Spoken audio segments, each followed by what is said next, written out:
নমস্কার। নাগরিক মনে সকলকে স্বাগত। এসআইআর নিয়ে কি চলছে? এসআইআর 2002-এর পরে 2026, 25, 26 জুড়ে চলছে এ রাজ্যে।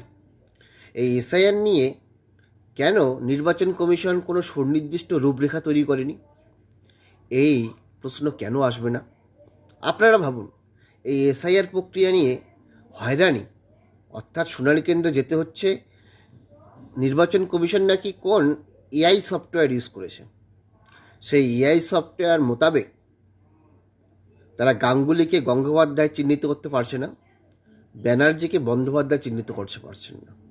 সেই জন্য তাদের শুনানিতে পাঠানো হচ্ছে এবং মাঝে মিডিল নেম যাদের রয়েছে তাদেরকেও শুনানিতে পাঠানো হচ্ছে।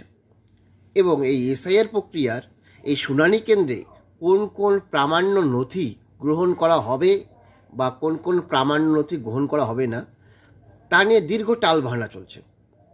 কখনো নির্বাচন কমিশন বলছে এ রাজ্যের ক্ষেত্রে মাধ্যমিকের অ্যাডমিট কার্ড বয়সের প্রামাণ্য নথি হিসাবে গ্রহণ করা যাবে, কখনো বলছে গ্রহণ করা যাবে না।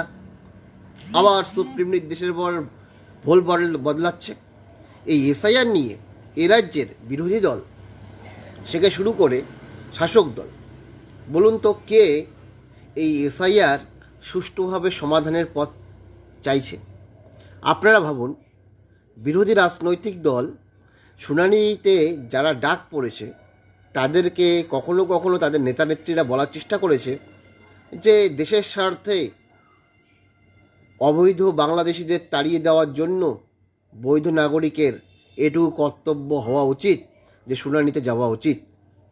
আবার কখনো তাদের কেন্দ্রীয় নেতৃত্ব বলার চেষ্টা করেছে ভোল বদলে যে এসআইআরের কাজের সঙ্গে যুক্ত কারা, এ রাজ্যের কর্মচারীরা। সুতরাং তারাই নাকি এই নাম ভুল করে ইচ্ছাকৃতভাবে এ রাজ্যের লোককে শুনানিতে পাঠাচ্ছে।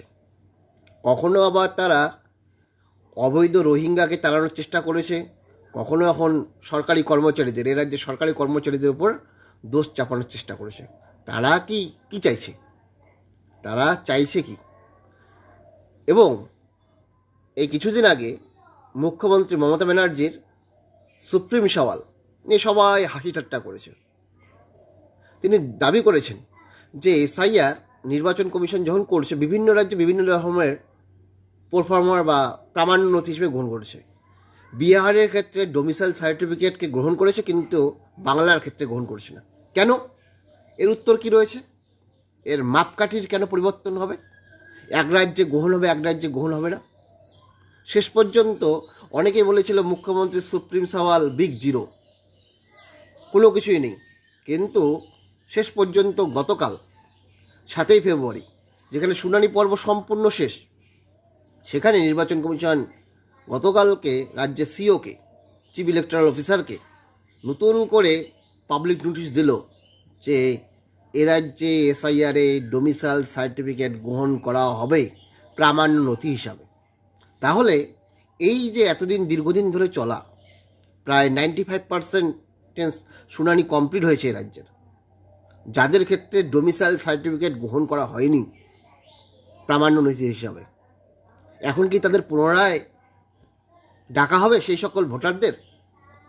এটা তো তুগলকি পরোয়ানা।